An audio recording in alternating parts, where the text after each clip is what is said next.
Dawn seeped into Budapest, the color of watered-down pomegranate, staining the Danube before the sun had properly cleared the hills of Buda.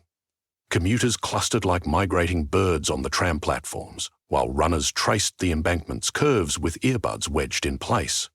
The city sounded exactly as it had every weekday morning Zoltán Ferrer could remember. The squeal of yellow trams on their rails, a barrister's steam hiss, the impatient bleat of a taxi wedged behind a sightseeing bus, and threading through it all, the low thrumming hum of the Széchenyi chain bridge's iron cables, a pulse mistaken for background noise by anyone who had not spent years coaxing music from taut strings. Zoltán carried his violin case like an extra limb, greeting the line-guarded bridgehead with a slight bow.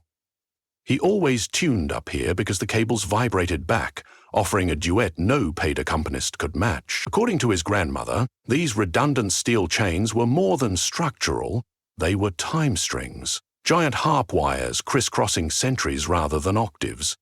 The Danube, she whispered, was an enormous sounding board. A well-aimed note could turn the entire river into a resonator and pluck the past awake. Zoltán had chalked it up to old-world superstition, a fairy tale tucked between dumpling recipes, until the morning the superstition reached out and demanded to be believed. He set his battered rosen cake on the parapet and drew the bow across open G. The bridge answered with a faintly metallic harmonic. He played a slow arpeggiate, testing the air. G, D, E, E. Commuters hurried past, sparing him a coin or a smile, half hearing. On the third repetition, an impatient jogger clipped his bow arm, forcing a diminished seventh he had never practiced. The sound that leapt out was Ron nails on wet slate, thunder under glass. All 6 suspension cables quivered in sympathy. For an instant, every rivet along the span bloomed with blue wick sparks, as though the bridge itself had inhaled lightning. Cars skidded to abrupt halts, bicycles toppled. A double-decker tourist bus shuddered as if its wheels had become square. Zoltán's own teeth vibrated in his skull. Then, with the languid inevitability of a yawn, the air in front of him unzipped.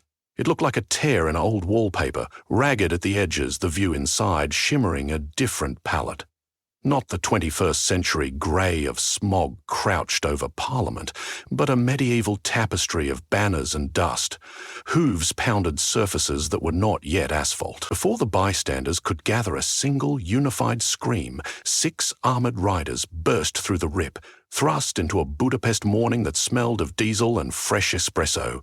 The lead knight hauled on his reins, though what he expected reins to do on the steel deck of a suspension bridge was anyone's guess. The mare slid, shoes sparking. The rider himself, glittering in chainmail, ripped off a plume of curses in Middle Hungarian. Behind him, the other horses fared no better, skidding into a honking Peugeot and a courier's electric scooter. An avalanche of hooves, steel, and incredulity jolted the bridge to fever pitch. A tourist in a neon windbreaker shouted, "Is this a film shoot?"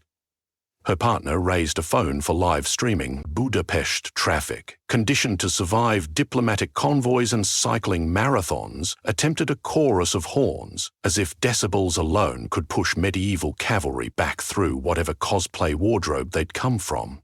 The leader of the knights rotated slowly, visor up, exposing a sun-reddened face framed by a fur-rimmed helm. His gaze snagged on the river, then the tram cables rolling along the opposite bank, then the tangled knot of modern life standing slack-jawed around him. His horse snorted, nostrils flaring at exhaust. The knight touched a gauntlet to his chest. "I am Laszlo, captain to His Majesty, King Sigismund," he announced, words thick but decipherable if one squinted. "By what sorcery do you hold dominion here?" No one answered. The horns had tapered to stunned silence. Even the Danube seemed to hush, recognizing the sort of moment that would be carved into folklore or police reports, depending on who next took command. And every gawking phone camera pivoted toward the skinny violinist, perceived, thanks to his proximity and guilty posture, to be sorcerer-in-chief. Zoltán swallowed. "Wrong chord," he muttered. He raised his hands in surrender, the bow trembling between fingers. You are in Pest, he tried in Hungarian, simplifying grammar to pre-Renaissance structures. It is. 500 years after King Sigismund, the knights conferred, dismayed. One performed a nervous cross. Another horse left a steaming souvenir on fresh asphalt, prompting ovational shrieks from pedestrians. A policeman jogged up, one hand on his pistol, the other making frantic radio chatter. The officer regarded the armoured newcomers, then Zoltan, holding an instrument instead of a weapon, and decided everyone belonged in separate cells. Before cuffs could jangle, a fresh tremor rippled along the bridge cables. The rip-still roar behind the cavalry flickered like bad reception. Through it, additional impressions leaked. A siege camp's fires, a catapult's arm, distant drums. Reality, it seemed, had not finished unzipping. Zoltan pictured the chain bridge vomiting entire centuries of confused foot soldiers into morning rush hour, and his stomach turned icy. He had to stitch the tear closed. The only needle available was his violin. Give me a minute, he pleaded to the policeman, to the knights, to the gawking commuters.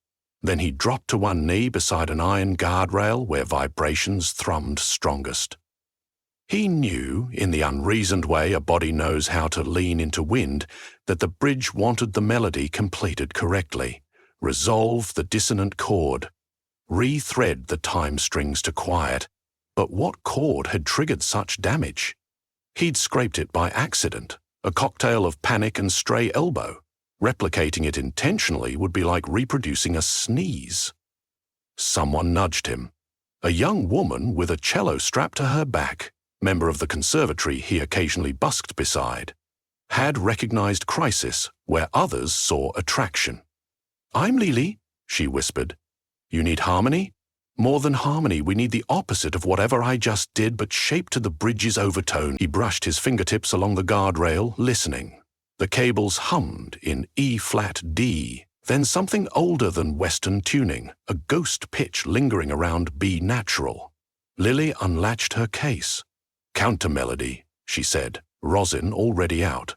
Around them, bystanders parted, instinctively making room for musicians, but edging clear of potential time explosions. Zoltan stood, raised his bow, and began a slow scale built on the natural harmonics of the cables. The sound carried weirdly, fragile yet penetrating like bird-bone whistles. Lili answered an octave below, her cello's resonance grounding the violin's shimmer. The spouses of steel and gut strings vibrated sympathetically. The bridge felt alive underfoot as though one were standing on the belly of a whale singing in its sleep. The knights fell silent, helmets cocked. Even the policeman ceased muttering into his radio, hypnotized by music rippling over water. Zoltan closed his eyes and chased the melody that had haunted his childhood bedtime stories. The Duna Lullaby, a half-forgotten folk tune supposedly older than the Ottoman occupation. The chorus rose, Lily anchoring, the cables completing intervals no single instrument could manage. The portal quivered, edges drawing inward like a stitched wound. A hopeful murmur ran through the crowd. Then, a malfunctioning scooter screeched, its alarm vibrating a minor second against the musician's perfect fifth. The portal stalled, stuttered open wider, and the smell of scorched pitch drifted out. A flaming arrow hissed by, embedding in the metal grating. Enough! Captain Leslieu drew his sword. The blade glinted with yesteryear's metallurgy, hungry for explanation. If sorcery threatens my king's realm, I will end it here. Zoltan's bow froze mid-note. Instinct screamed to duck. Instead, he pivoted his violin, letting the blade's flat side collide with spruce rather than fleshwood breaking where bone might have. The snapped body of his instrument dropped, still vibrating once, a dying heartbeat. Reflexively, he caught the bow before it struck the ground. The sudden silence was deafening, and the portal, deprived of its musical stitches, resumed tearing, now big enough for a wagon column.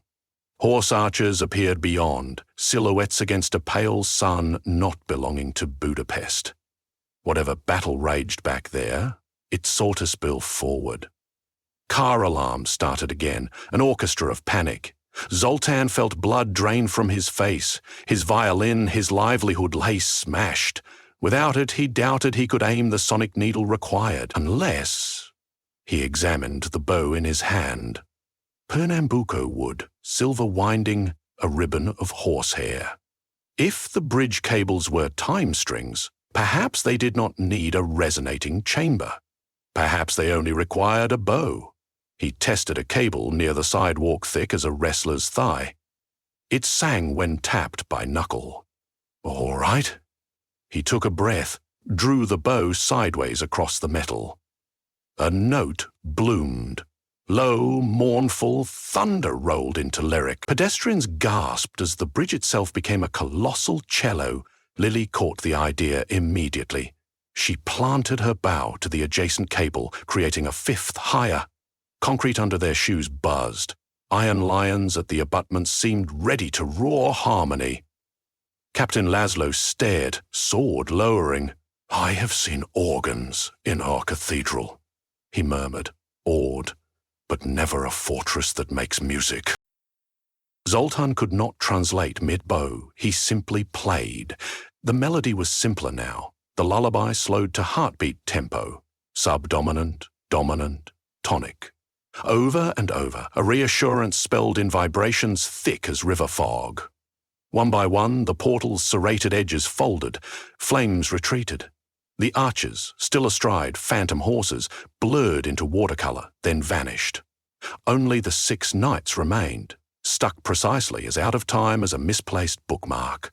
The tear shrank until it circled them like a spotlight, the world behind their saddles dimming to vignette. They looked to Zoltan, questions bright on armored faces. He modulated into the closing phrase, a cadence that felt like doors closing softly. Lily resolved the bass. The lights snapped out. Bridge morning horns, nothing else. The knights were gone, their hoof prints, the lone proof that anything had ever defied chronology on that slab of iron and asphalt. Silence perched for 3 long heartbeats. Then Budapest breathed again. Drivers leaning on horns anew, tourists babbling, a drone camera buzzing overhead. Someone clapped unsurely, and soon the applause widened, not celebratory, but jittery, a communal attempt to reassert normal. The policeman regarded Zoltan as though pondering whether to arrest him, hug him, or commission an anthem. Finally, he holstered his sidearm and said, "We'll need statements." The plural included half the city. Zoltan nodded, numb. He looked at the fractured halves of his violin, its ribs splintered across asphalt. He had owned it since he was 12, an extension of self now broken for the sake of the timeline. Loss settled over him more acutely than fear had. Lily crouched, collecting shards. "We can repair some pieces," she offered gently, though both knew it would never sound the same. "Doesn't matter," he sighed. "I've been promoted." He gestured at the massive cables stretching from tower to tower, still humming faintly under the morning breeze.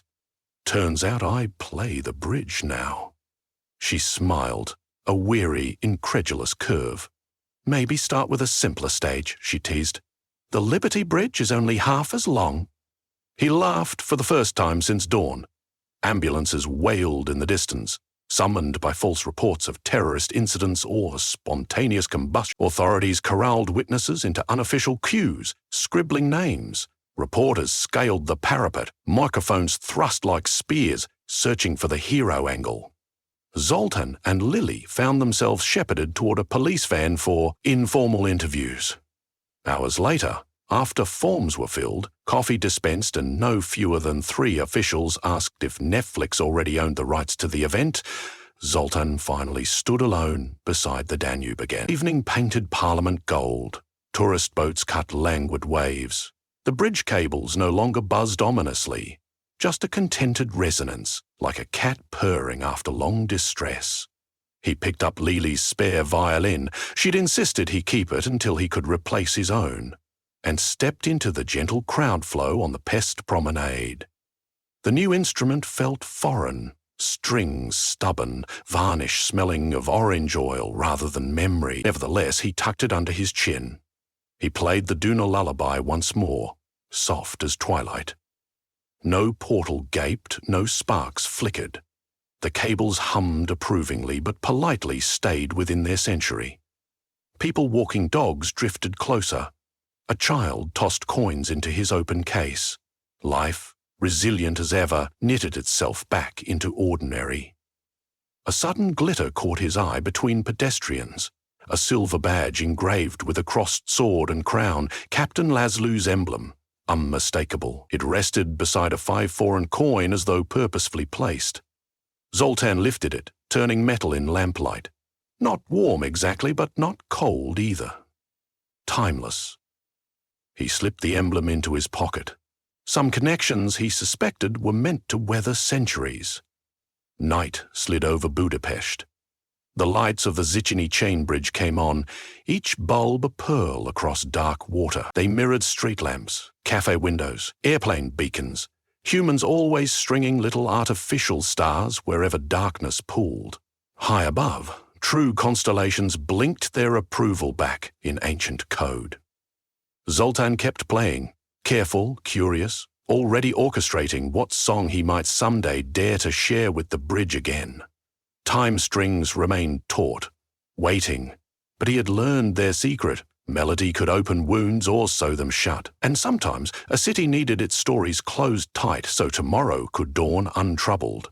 Pomegranate light, returning to iron lions and tired commuters who would cross the bridge blissfully unaware that, just yesterday, the past had gotten lost among them, looking for a way home. He took the last bow of the evening and listened, smiling, as the chain bridge quietly applauded back its applause, as old as the river, as young as the next note.